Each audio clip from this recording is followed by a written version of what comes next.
Nancy Proctor. I'd like to welcome you to the Peale. I'm the director here, and it's just wonderful to see all of you enjoying this incredible building and the amazing art that Lynn Parks has brought together for the Birdland and the Anthropocene exhibition. We're going to start. I'd like to thank the Baltimore Gas and Electric Company and Aaron Coos from the company for their support of this exhibition for a green grant. And we're also going to hear from Lynn Parks. And then at the end, I'm going to ask everybody to move upstairs to the third floor where there will be a performance, an extinction ritual. So first off, Aaron, I'd like to introduce you as Director of Communications for BTE, and also just give you this small token of our appreciation, which is an autographed copy of our catalog. Thank you. And a hardbound copy that we took following. Great. Well, thank you. I'll be brief, I promise. I do have some remarks here. As Nancy said, I'm Aaron Coos. I'm Director of Communications for Baltimore Gas and Electric. I'm also a member of the Peale Board of Directors. I'm so thrilled always when I get to come to this beautiful, wonderful old building.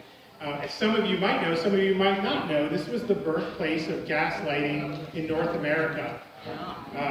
All of North America. Rembrandt Peale launched a gas light in the gallery across the way here in 1816.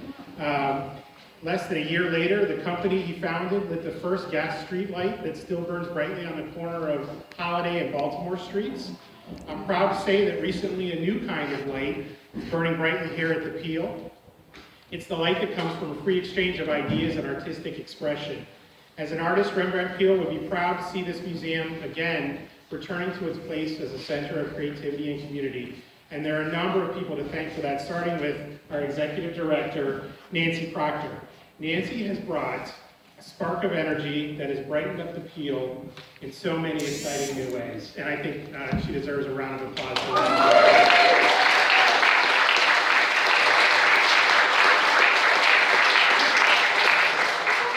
She was asked to lead the Peale's revival through the infinite wisdom of the Peale Center Board. There are a number of Peale board members here with us tonight that I'd like to recognize. I saw at least two of them. Jim Diltz, who is, see that giant eye over there? There he is. And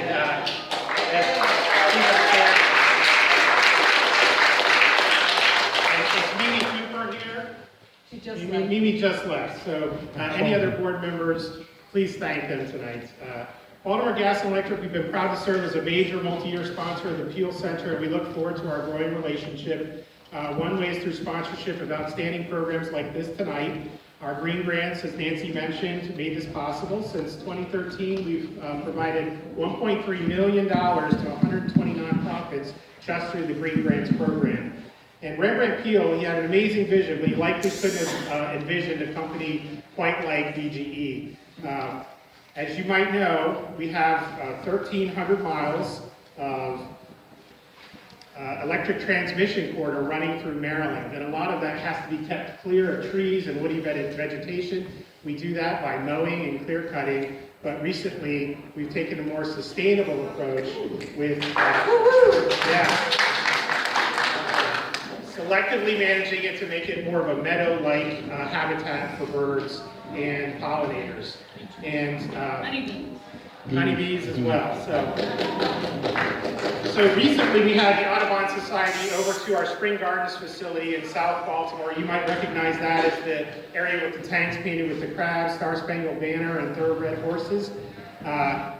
In addition to that, we have a huge solar array there, a 100-foot wide riparian forest buffer, and a pollinator garden. And on the day that Audubon came to recognize us as a wildlife bird-friendly habitat, we held a ceremony in the pollinator garden.